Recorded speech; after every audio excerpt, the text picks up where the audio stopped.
secara umum tasawuf itu ya sebetulnya kan dalam rangka ihsan.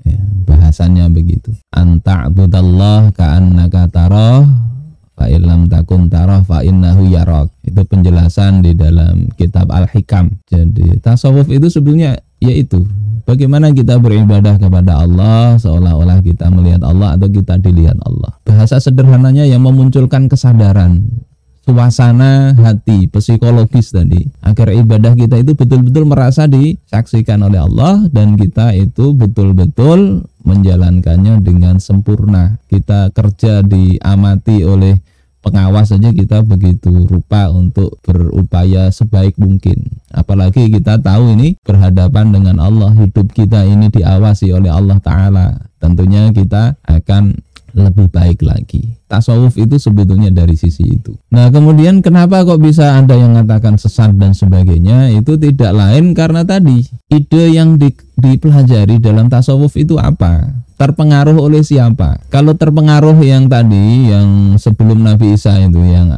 Platonisme maupun Pitagoras dan sebagainya, yang dicampur adukkan dengan ajaran Nabi Isa, jadilah aliran filsafat tadi itu.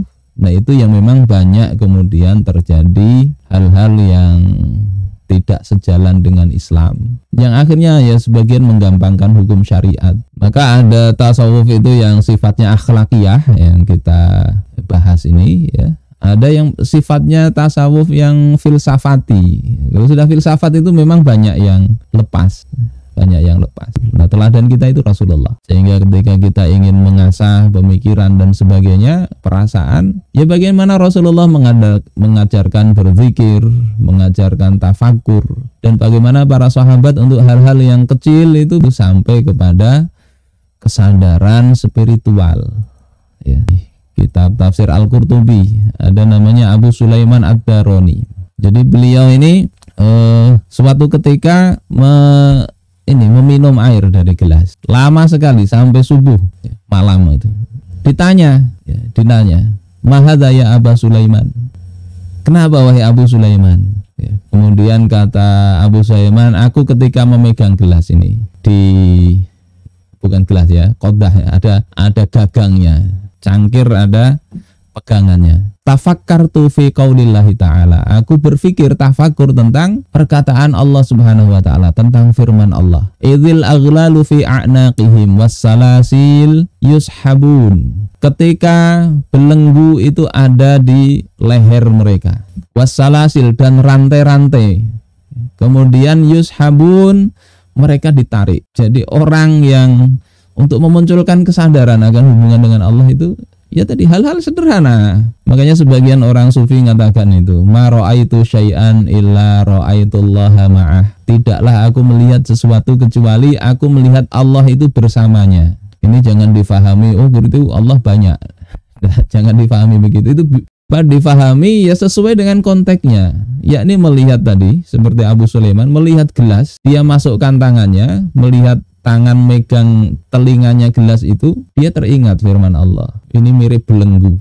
Kalau leherku dibelenggu, kemudian dirantai, kemudian ditarik, ya, bagaimana kondisiku? Nah ini memikirkan itu kan sampai ya melihat gelas satunya. Kalau pikiran bisnis, ini gelas bagus sekali, harganya berapa? Oh ini bisa kita jual, keuntungannya berapa? Itu beda dengan yang tadi Abu Sulaiman ini mikirkan gelas sampai kepada ayat Al-Quran. Ada yang mikirkan nama sampai juga kepada ayat Al-Quran. Ada yang ketika gamis, orang punya gamis 2 minggu tidak dicuci karena ada anak istrinya melahirkan. Ketika pulang nyuci gamis itu sudah ada ini bekas-bekas jamur gitu, pakai Baiklin, ndak mempan. Terfikir bisa nangis, orang itu nangis, bukan nangisi gamisnya, tapi nangisi dosa. Baru 2 minggu saja ini gamis ndak bisa dibersihin. Hati manusia kadang berdosa itu dibiarkan, ndak dibersihkan. Bagaimana sulitnya? Ada orang dikasih gamis oleh hadiah gamis ya. Melihat gamis baru bisa nangis. Kenapa? Teringat dengan Rasulullah Shallallahu Alaihi Wasallam yang suatu ketika ya menambal gamis sendiri, sementara dia sebagai umatnya Rasul ya merasa dakwahnya mengikuti Rasul kok dapat banyak fasilitas, dikasih hadiah gamis baru. Atau teringat Syekh Taqiyuddin An-Nabhani bajunya yang sudah mulai usang. Teringat itu bisa nangis. Nah, kesadaran hal-hal sederhana itu yang bisa diperoleh ketika orang tadi bertafakur. Ini yang namanya kesadaran ruhiyah itu begitu. Insya Allah begitulah. Kita tidak perlu amal-amal langsung akhirat saja yang bisa mengantarkan orang untuk sampai kepada spirit itu, tapi amal-amal biasa itu bisa sampai. Statement manusia terdiri dari jasmani dan rohani. Ya sebetulnya tidak terlalu harus kita permasalahkan.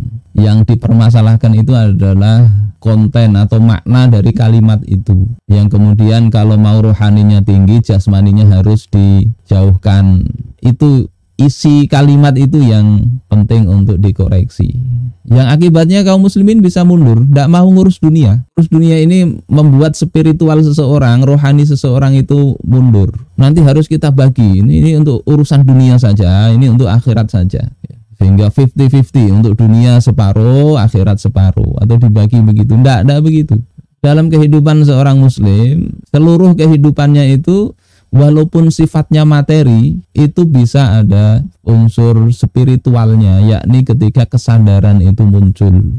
Tidak ada bedanya antara bekerja dengan sholat, tidak ada bedanya. Kesadaran spiritual itu bisa muncul. Dua-duanya itu bernilai di sisi Allah Subhanahu wa Ta'ala. Sehingga ketika ada seorang yang gagah lewat, sahabat berkata, andai tubuh yang gagah itu untuk berjihad di jalan Allah. Rasulullah negur, dia bisa itu bekerja untuk menghidupi anak istrinya, itu juga termasuk hal yang bagus. Tentunya ini harus dijalankan dalam koridor syariat. Bekerja ada waktunya, kewajiban-kewajiban yang lain itu juga harus tetap dilaksanakan. Mungkin ini yang bisa saya sampaikan. Mudah-mudahan kita, termasuk para dokter itu, ketika mengobati pasien, coba dimunculkan rasa ini bentuk tanggung jawab. Bisa banyak itu yang dimunculkan untuk muncul kesadaran spiritual itu ya. Oh, ini yang saya obati ini umatnya baginda Rasulullah Sallallahu Alaihi Wasallam. Rasulullah akan sedih kalau umatnya begini. Itu memunculkan ada rasa nanti dalam panjenengan semua ketika bekerja, ketika itu dimasukkan dalam benak panjenengan semua.